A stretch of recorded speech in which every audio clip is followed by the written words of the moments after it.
Hello and welcome to 99th Monkey News, formerly known as the 50-cent tour of the day. Today is Wednesday, October 16th, 2013, and a rather eventful day. A lot of the news that I had looked at has become a moot point today because the Senate has decided to put together a plan. Here I will read from Zero Hedge what the 3-month can-kicking deal looks like. Senate Majority Leader Harry Reid and Senate Minority Leader Mitch McConnell will soon announce an agreement to reopen the government and avert default on U.S. debt, Politico reports, according to several sources familiar with the talks. Here is what that stunning reversal for the Speaker deal looks like in short. The can has been kicked for 3 months to early February. So the issues that are before us are still before us. They're just not right at our front door. And I don't know all the implications of this, but the foremost thought in my mind is, okay, we have some more time to prepare. And if you're not prepared for situations that might be created in some kind of a financial meltdown, this is probably a good time to do that. I'm hoping that we will be able to take advantage of the extra time and become a little more prepared. I'm not sure that I took any of this very seriously. I mean, we have a little extra dry goods in our pantry, but the failure on Sunday or over the weekend of the EBT cards and the implications of that, I think are kind of a wake-up call. And so if we're not awake to the need for preparing, perhaps now we can wake up. And lest anybody become overly optimistic, hear from Dr. Bill H. Weld's official blog, Military Insider, The Collapse Has Begun. I just became aware of this blog through Jim Garrow, who posted a link on Facebook. The blog is nowtheendbegins.com.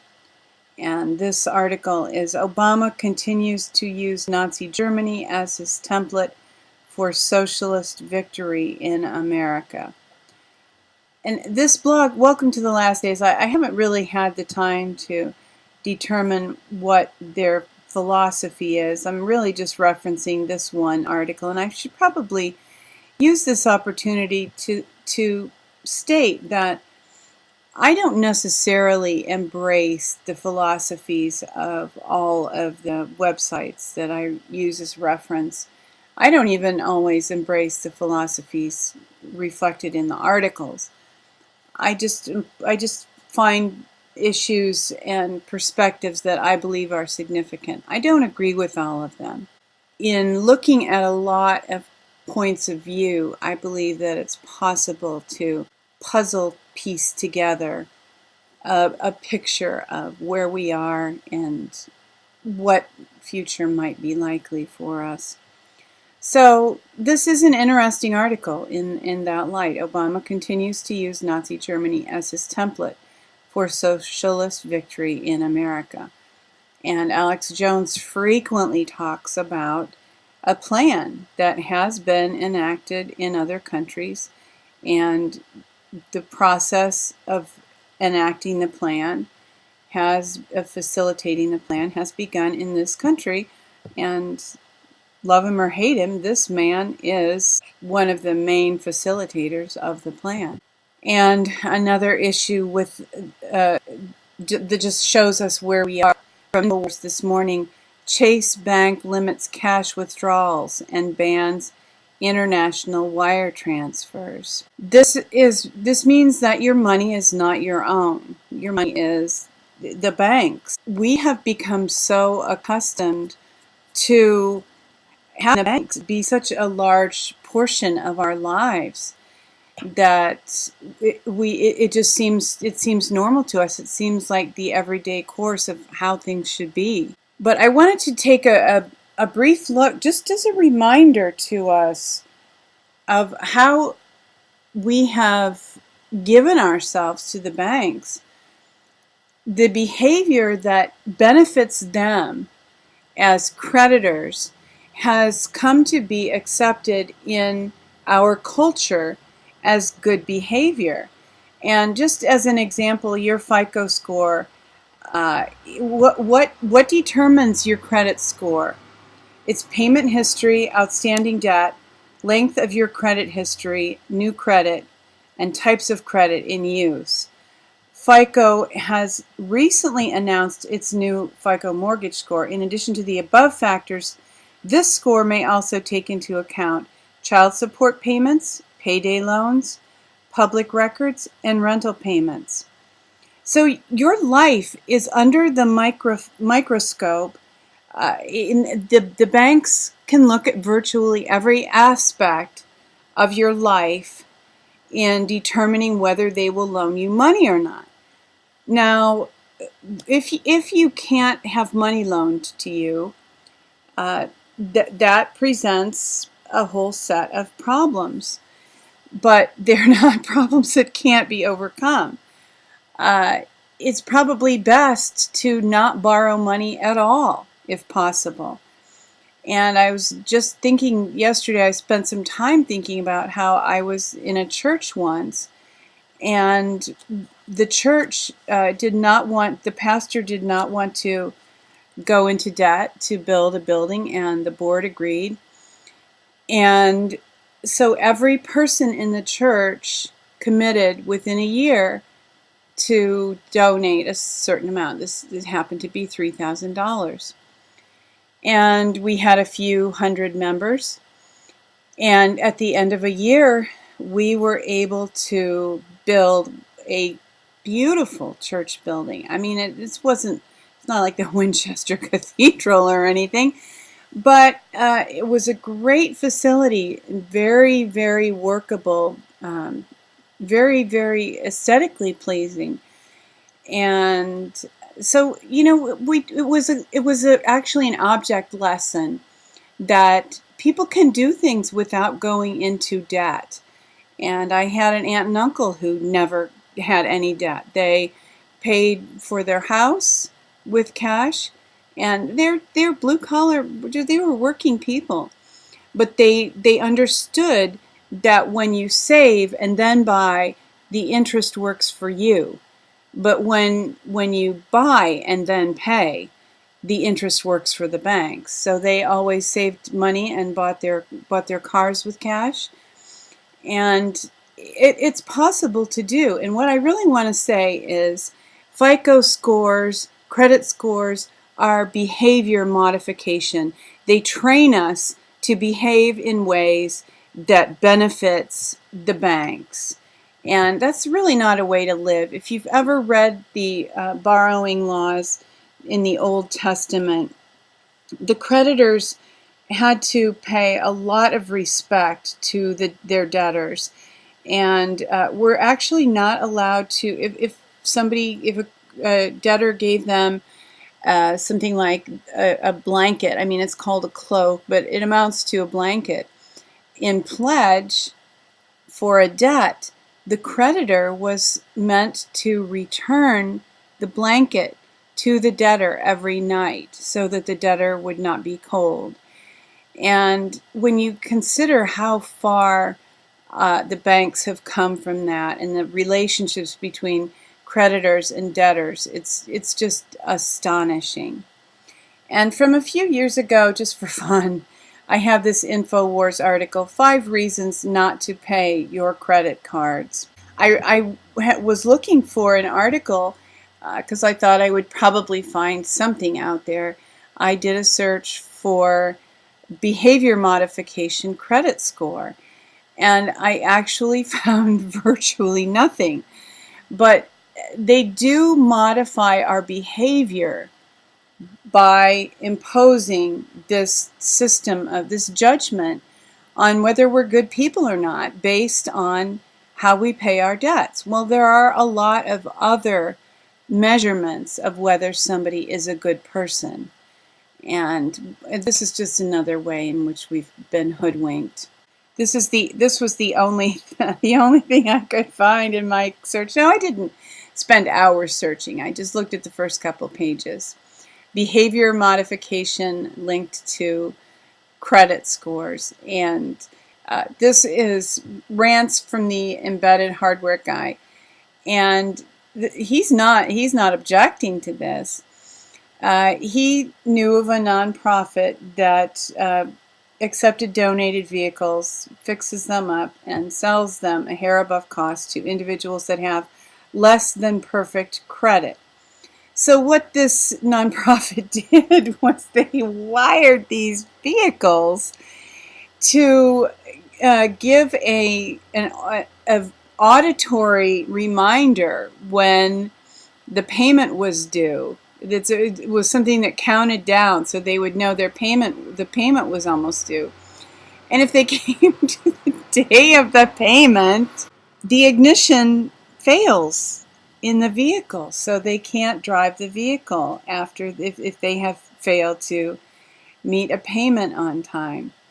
And this is rants from the embedded hardware guy, because this guy designed a way for them to do that was less expensive than the way they originally were doing it. So this guy acknowledges that this is a, kind of big brother technology, but he's okay with it because he feels proud that he was able to design something that would work in this situation. But that's the only example I could find of behavior modification related to paying debts, which I happen to believe are closely related. As I said, the banks want to modify our behavior to benefit them in every way possible. Now moving on to actually return to something that I mentioned yesterday.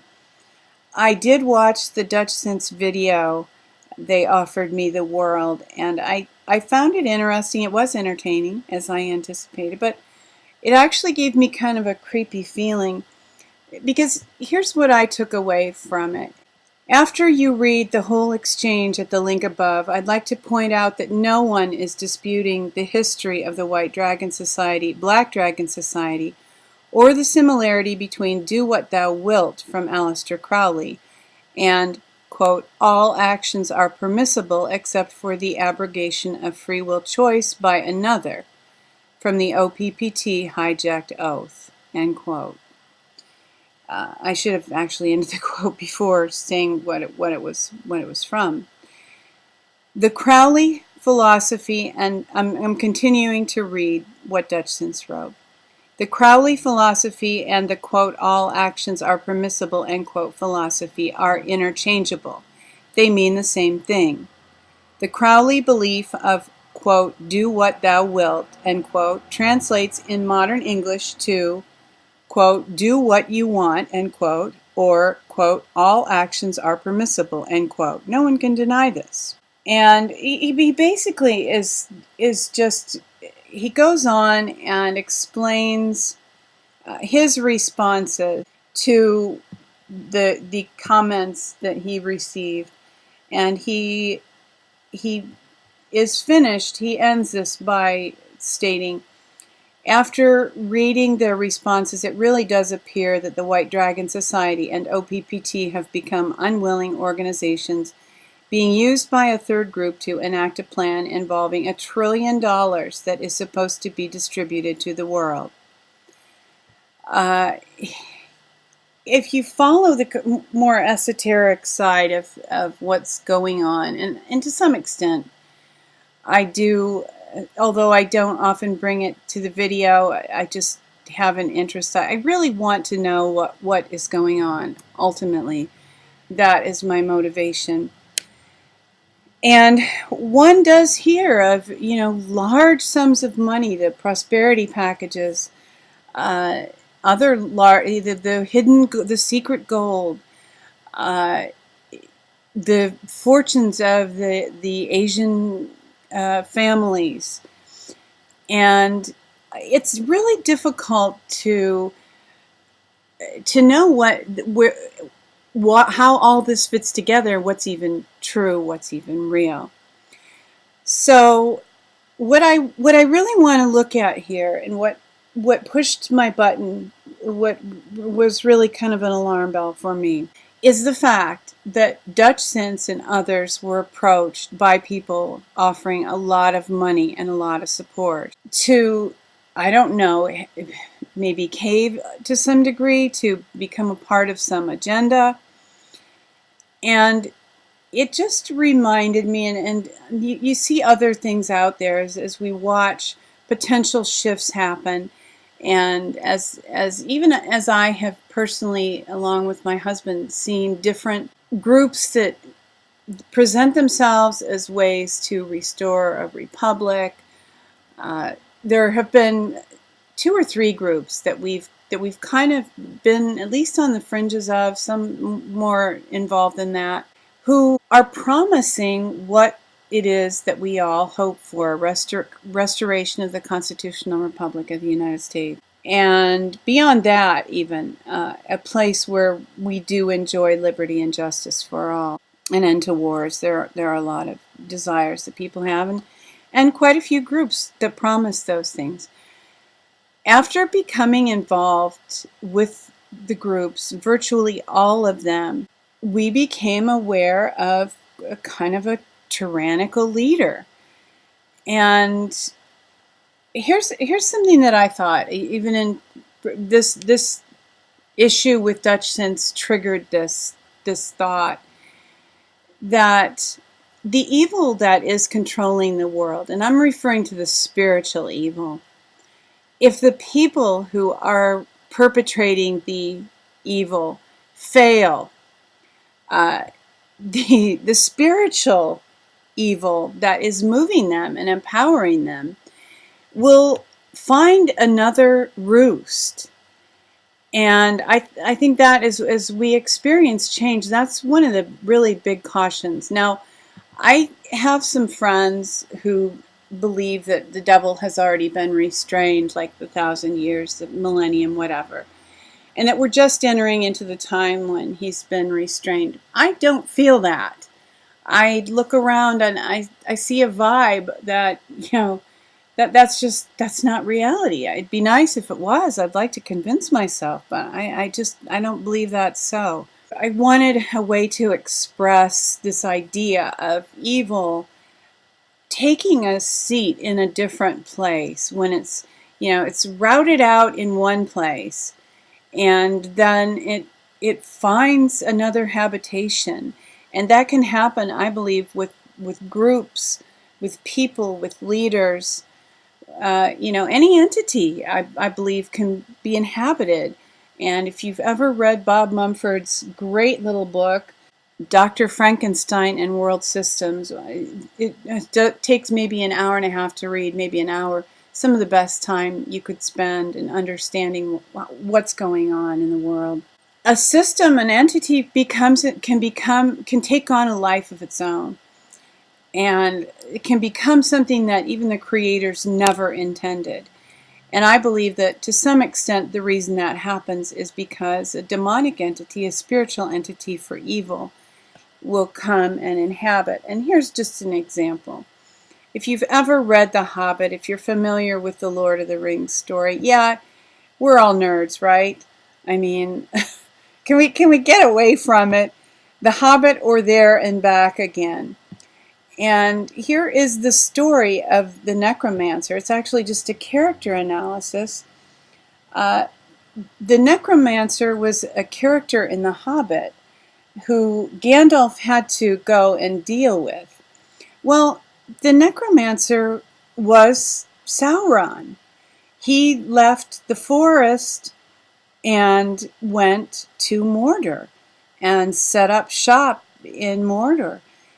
And then, of course, the evil takes greater shape and more power. Okay, so here's a quote from this website. The Necromancer may not be too important in the scheme of The Hobbit, but in Tolkien's larger mythology, he's pretty much the devil. So, all that to say, the devil, who I would characterize as the devil, once he is routed out, as I said, in one place, will find another habitation and try to reestablish his dominance. So if we see the change that we're all waiting for, I believe we need to be very much on guard and very vigilant to hopefully pick up on that quickly when it begins to happen, because I pretty much think it's inevitable. So that's on us. I mean, even after a change comes, I don't believe that we will be able to relax and just enjoy the ride. I think we're always going to have to exercise some vigilance. And after all that heavy stuff, I want to end with some really good news from Natural News. 5-year update on the guy who cured his stage 4 prostate cancer with baking soda. And this is kind of a long article, and I realize I've already taken some time, so I won't go all through it. But back to Vernon and his baking soda. This just tells the story of how this man has recovered through the use of baking soda, and even has a little science to explain why the baking soda worked for him. So we know there are solutions out there. There are a lot of beneficial technologies, and we believe that we can restore the earth, and that there is abundance, and that we can live together in peace. But it's going to require some struggle on our part. Weeping may endure for a night, but joy comes in the morning. Thank you for joining us for today's news. Hoping that you will love one another, take care, and insist on liberty.